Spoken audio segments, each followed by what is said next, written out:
Hey, how's it going, everyone? My name's B. This is Thoughts on Thoughts, and today will be a continuation of yesterday's video. So yesterday's video was about 5 things that you should do to create a lifestyle that kind of sets a foundation for good recovery from OCD.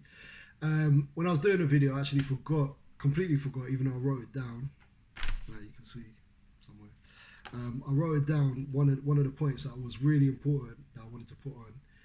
But I completely forgot to say it, and then I remember there was another one that I wanted to say. So this video is basically 2 more things you could do that will really cultivate that lifestyle to set the foundation for OCD recovery.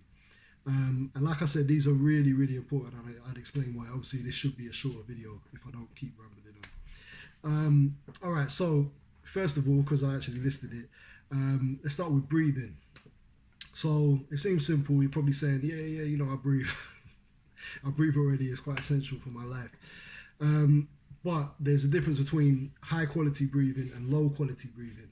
And the difference being that if you're in a fearful state, you tend to breathe shallow, tend to do shallow breathing, which is that you kind of just, like you breathe from your chest, right? So it doesn't incorporate your whole body. So it's shallow breathing. It's the kind of breathing that you would do if you're really scared, if you were in a fearful situation, if a lion was chasing you or something like that. And that's because it's trying to get you ready. It's putting you, it's part of the fight or flight response. So it puts you in a state of mind where you're just ready to go. You're ready for action. You're ready to either run away or you're ready to fight. And obviously in this situation, it's an imaginary situation. It's an illusion of a situation, whether it's pure O, or you know, whatever your particular type of OCD is, it's not real, right? I have to emphasize that it's not real. So in that way, it's like that fight or flight response never really gets used. So you never run away physically and you never fight physically. So all this extra energy is in your body. It's like trapped energy, and it's just there. So breathing, if you're not breathing well, it kind of keeps you there, and also it tells your body that you're not out of this situation yet, right? It tells your brain that you're not out of this situation because you're still breathing in a way where, you know, it's a fearful type of breathing.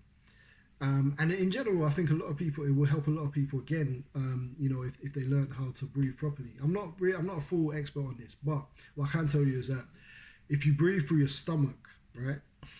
So you breathe all the way down through your stomach, and it's almost like it goes through your whole body. So if you're doing it right, your stomach should go up and down, right? So your stomach should, as you breathe in, your stomach goes up, and your stomach comes back in as you breathe. As you breathe out, yeah. So it's diaphragmatic breathing, I think they call it, and there's a lot of spiritual traditions to do with it. So if you want to look into pranayama, breathing techniques, a lot of yoga uses different breathing techniques, and obviously these are more advanced. But at least for starters, you want that kind of relaxing breath, because if you notice, if you breathe from your chest, if you just like probably how you breathe normally, if you're not conscious of it, your shoulders sometimes get tight.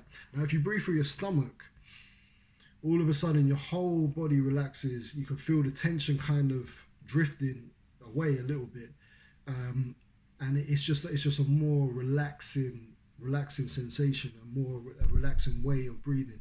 And we should all tend to breathe like that. Sometimes we hold it in because we're worried. Maybe I've got this problem, you know, a bit of timber on around my 6-pack that's hidden underneath. So sometimes you hold it in just out of habit. But let that go, let that stomach go, and just relax into your body more.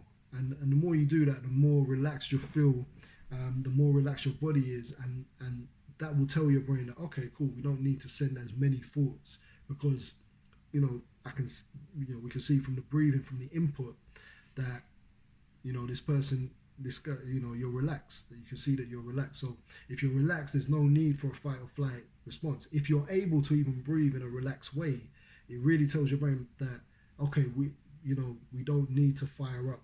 We don't need to get into a fight or flight response. We don't need all that, because it doesn't make sense that you would be so relaxed in that situation. Therefore, the situation is probably not real. So, for example, like if you're watching a horror film or something like that, you might get scared, but you realize, you understand that it's an illusion, that it's not real. So you never really, you never really get into a full fight or flight response watching a horror film, although you understand why it's scary and you might get a little jump or whatever, but you don't believe it. It's actors. Even when I was a kid, I was like, sometimes you get scared, sometimes you get into it, and you're like, oh no, wait a minute, it's just actors, just actors, just actors. You have to remind yourself that this isn't reality. And by the same token, we have to do that with our thoughts. We have to tell ourselves that these are just thoughts. These are not real. These are just going through our head. So by breathing correctly, by breathing, through your diaphragm, it means you relax into yourself a lot more. So you haven't got that anxious energy, you haven't got that nervous energy. So it's very important. By looking into it, pranayama yoga, or pranayama breathing, there's all different types, but it's actually a big factor that's overlooked a lot of the time. So look into that. Second, kind of similar to that, is meditation. So meditation, I really should have mentioned that in the first one as well. But meditation, again, I want to say for both of them as well, it's something that will help you ongoing. So it's not something that I'm saying just do and your anxiety will go. What I'm saying is build up a habit, and it creates a situation where it's harder. You just deal with the anxiety better, and you're better able to accept it, and your body's better able to accept it, your mind's better able to accept it. So it's not a thing, it's not a quick solution. It's not like, a tablet where you can just pop it and you feel better. It's nothing like that. But it's something that will encourage your recovery and your ongoing well-being, your ongoing mental well-being. These things will definitely help it. So meditation, it doesn't have to be a deep thing, but if you can just sit there for like maybe 20 minutes a day, maybe some people do 20 minutes 2 times a day, some people go crazy and do whatever, hours or whatever it is, but you don't need to do all that. What we're trying to do with meditation is we're trying to create a situation where you're completely relaxed and you can see your thoughts passing through and you're not reacting to them, right? That's essentially what it is. So it's, a lot of people get confused and think that, this will help get rid of my thoughts. But no, really what this is allowing yourself the time and the space to not react to them, and in a situation, so you have to get a quiet place where you can do it, in a situation where you're not distracted, where there's not other factors that can cause stress or anxiety, and you're just kind of sitting there with them. And as you sit there with them, you realize that, okay, they're not as scary, they're gonna be there regardless. Like, I haven't really got control. So you give up, you surrender control, because I think that's a lot to do with the overall recovery, is that you have to surrender control to these thoughts, as in not to say that they're supposed to control you, to say that they're going to be there regardless. You can't control them, so you can let them go, and that's really the only option you've got. So meditation, if you think about it from that aspect, is a practice of that. So it's practicing the separation, so you can view your thoughts from wherever you are without getting entangled in them, without reacting to them. So you're just kind of watching them. So if you think about it as a practice in that way, if you continue to do this, obviously you'll get a clear sense that, okay, my thoughts are over there, I can't do anything about them, I'm over here, I'm watching them. That's it. They don't necessarily have to have an impact on my life. They don't have to influence me in any way. They are just going to be there.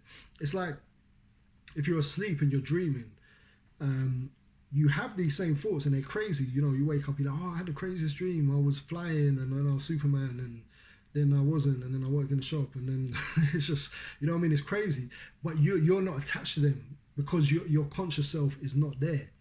But the thoughts are still there, right? So the only difference is that consciously you're not there and you're not attaching yourself to the thoughts. But the thoughts are still there. They're still going to be there regardless of whether you're conscious or unconscious.